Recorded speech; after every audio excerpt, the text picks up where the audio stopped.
Hello to our patrons and welcome. My name is Jennifer DeCarlo. I am the owner and director of JDC Fine Art, a gallery dedicated to contemporary artists. I'm joined today by Jennifer Greenburg. Hi. Hi, Jennifer. How you doing? Pretty good. And together today we're going to discuss her work and practice and the show A Substitute World, which is on view behind me. It's a long way that we go back together from the very beginning. You're really one of the first artists I ever worked with, and a handful of artists who inspired me to even become a dealer and to go into this, to fight for this work.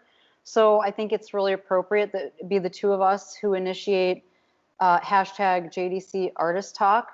I intend to host these talks with each new exhibition that we hold at the gallery. So we hope you'll enjoy and look forward to more. And with that, I'll introduce Jennifer. Jennifer Greenburg holds an MFA from the University of Chicago and a BFA from the School of the Art Institute of Chicago.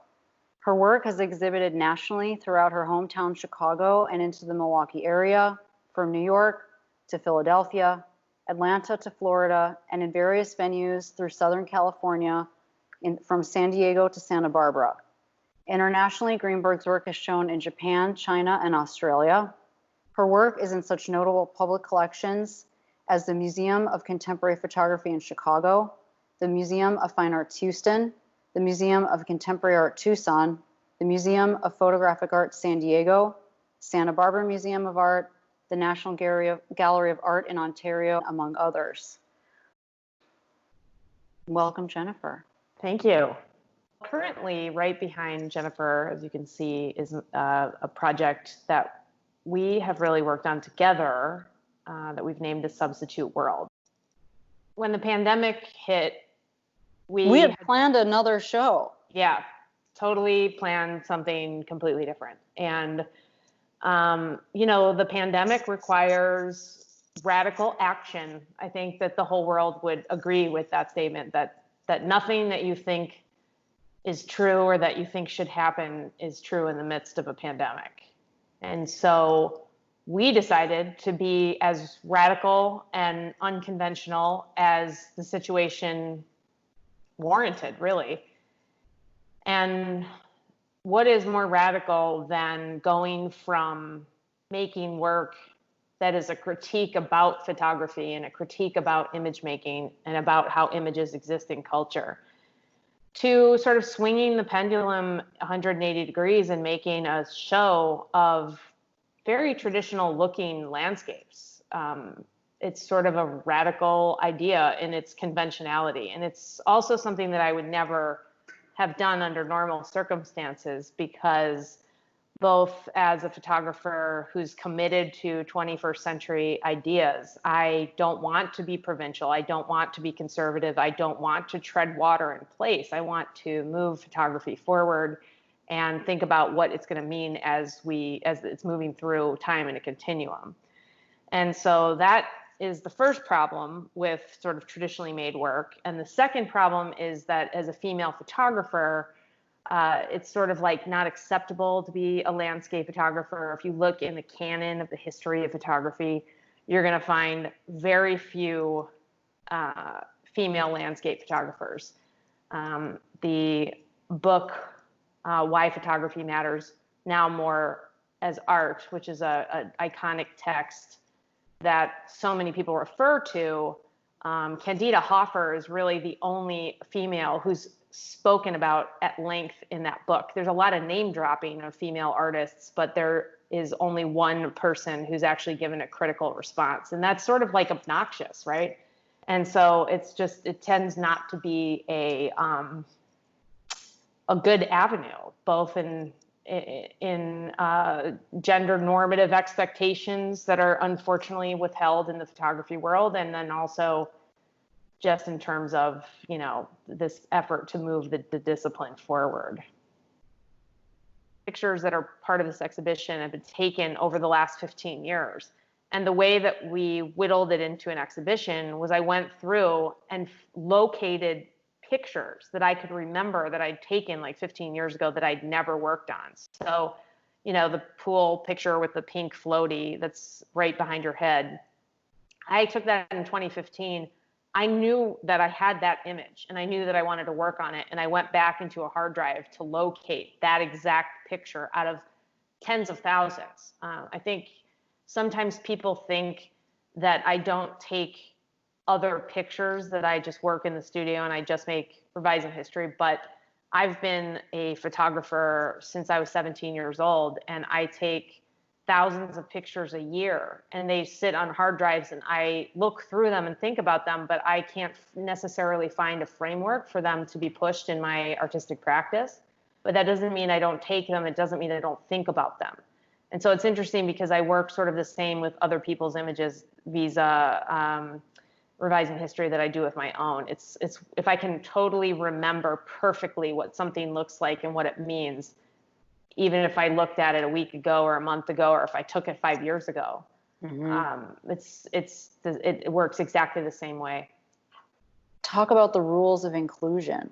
This work is a representation, this idea that you are looking into something that you can't have, that you can't experience. And isn't that the sort of statement that reflects this pandemic in a very meaningful way? Like, there's so many things that I think we took for granted that we can't be part of and that we can't have.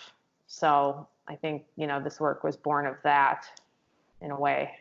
Yeah, just plucked back out. It makes sense now. Just deconstructing aesthetics. Can you talk about that a little bit? Especially like moving into colored stories, which for some people might still be new. Sure. Colored stories, I wanted to make something really beautiful and really decorative about a really ugly subject.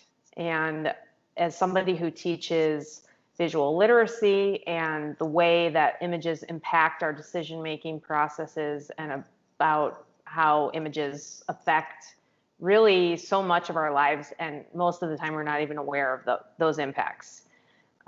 We are very swayed by visuals. We receive, I think, 8,000 to 12,000 messages per day in the form of advertising, and all of that information changes the way we process our decision making and the way we, decide what we want in this world and who we think we are. And this is a topic that's not really talked about. And this is not new. This is something that was really invented in the 1950s. And so colored stories, I take photographs from advertising and products and things that were marketed to women, and I extract the colors that I found in those pieces, and I make these sort of like long strips of just beautiful colors. And this idea that at a certain point in a post-war America, advertisers got together and realized that women were finally being consulted on household decision-making and on purchasing, and that women had purchasing power, is kind of obnoxious, because you can't imagine a world where women had no decision-making process or power in the household. And so the idea that they thought, well, here's a market of people that we can seduce with beauty and with color, and that everything that's to appeal to a woman has to be in these sort of like feminine colors. And so, the colored story pieces to me are really beautiful. And if you walked into like sort of a modern home and saw this like beautiful array of colors, you think, well, what a great aesthetic piece. But then there's this like deeper meaning about how powerful those advertisements were, and how women were given this like false sense of agency and equality through purchasing. Mm-hmm. And of course, that's a foreshadowing of what was to come.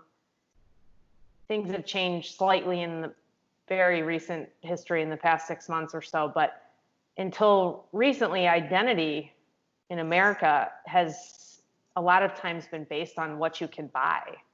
I own this thing and it represents who I've become or who I am. And that, of course, was a brand new idea in the 1950s. And so, for me, my fascination with mid-century America comes from the way that aesthetics were used to sort of represent various cultural truths.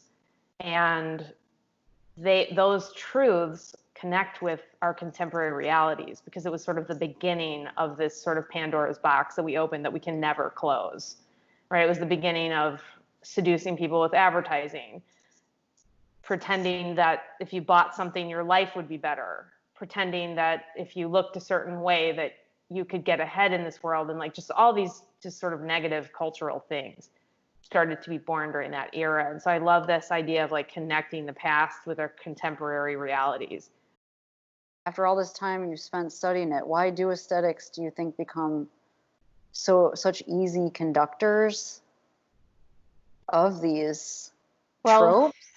Sure. I mean, you know, I think that aesthetics control every single thing in culture all the time. I mean, if you think about the reason why the Black Lives Matter movement has begun, it's because there's an aesthetic cue that causes Black Americans to be negatively assumed in culture, right? So the problems with the police and the problems with incarceration and the problems with like stop and frisk, these are aesthetic cues. It's the way that the person looks that causes that, you know, that causes someone to react in a certain way, right? And a lot of aesthetics, especially when it comes to race, are things we can't control, of course, and nor should we want to. But there's so many other things that are like big, honking, terrible cultural problems that come from these aesthetic cues. I mean, when you watch television and 45 minutes when you shut it off, suddenly have this wild craving for Domino's pizza, which maybe you haven't even had in 10 years. It's because there was a Domino's pizza commercial and it looked a certain way and it hit something in your brain, and then suddenly you want something that you don't think that you should, you know, that you would never under ordinary circumstances want. And so whether it's something like as benign as like poor choices with eating, or like being negatively impacted by the judicial system in this country because of the way that you look, it all ends up being the same problem, right? Some problems are not going to kill you, and other problems could kill you, but it's all going to be on this like 3-second aesthetic cue that happens with seeing people who have sight. They're going to make this like snap judgment within I think the research says within 3 seconds, you make a judgment on the person that you're talking to. And, you know, I don't think that's changeable. I don't know that that's changeable. I guess the way we interpret that data can be changed, but that idea that you make a decision within 3 seconds, that's the part that's the mountain we have to climb. That seems like a pretty tall peak. Yeah. Especially when visual language, visual literacy, visual culture, it's not taught ever. Most college art school environments are not having these conversations. So it's, to me, as a person who thinks about this like every minute of every day, this is scary, like really scary. And I see people making choices that I don't understand. And I know it's from something that they really consciously or subconsciously saw and caused them to react in a certain way. I think, you know, what's happened during this pandemic with people believing false information is a really good example. Like that ridiculous plandemic thing on YouTube. The reason why people believed that so easily was because that was a powerful graphic presentation. The music, the way it was cut, the way people were talking, it sounded very serious, and it was very sensational, right? And so it like somebody would think, well, who would put the kind of time into this if this wasn't real? So it's totally understandable how that happened, but it's very, very negative, right? That's another piece of the puzzle that could kill us for believing such nonsense. Yeah. Yeah. I mean, the risks are high. So to close, and in the spirit of sharing a glimpse into a bit of your future work, Jennifer, do you want to talk about some of the work we might include in the You and Yours group show that I'm planning for this November to January, where I've asked artists that we represent or have exhibited in the past to join invite someone outside our group to join? Sure. What will you show and who will you invite? So I think that I'm going to show some images that I've been making during the pandemic. something that is true of most artists and especially true of me. Although I really shouldn't be speaking for anybody else except myself, but I have a feeling that if we think about Monet and his cake making, and I think that there's probably a laundry list of artists who had unusual hobbies. I do a lot of unusual things because I'm sort of alone in my studio. I've got a lot of strange fragments of downtime all the time especially when I'm making revising history. And so I do unusual things to entertain myself. And so during the pandemic, I've been making pictures that are referential to those activities. So taking something as simple as like removing my fake nails, which I use as part of revising history, and like dramatizing that act and making this referential moment about this like shedding of the nails, like shedding of the character. I'm going to invite my friend and colleague, Haley Morris Cafiero. And Haley is becoming very known for a project called the Bully Pulpit. Haley had been making work about the way that she was treated in culture as a plus size woman, and was taking sort of these candid pictures of the way that people were sort of like making fun of her, being unkind when she was just walking and minding her own business in public. That's work that I very personally connect with, because I know that all those things are true, and I think this is not talked about. How often people are fat shamed. We have a president who fat shames people, even though he's dramatically overweight.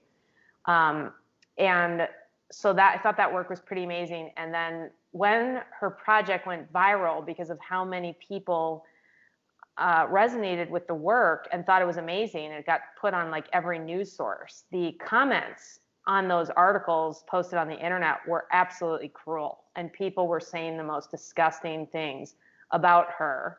And what amazes me about Haley is that she went through and she saved every one of those comments, and she clicked on the person who wrote them and found their social media profiles.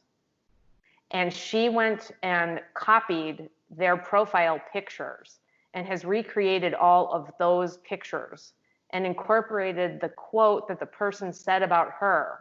And then she has recreated their profile photo using her own body and costuming and stagecraft to become that person. And it's an incredible project. And it's the ultimate like sick burn. I think photography doesn't have another project. That's the entire project is sick burn, but that's what Haley is doing. Haley and I also are part of a European collective of artists called Women Photography.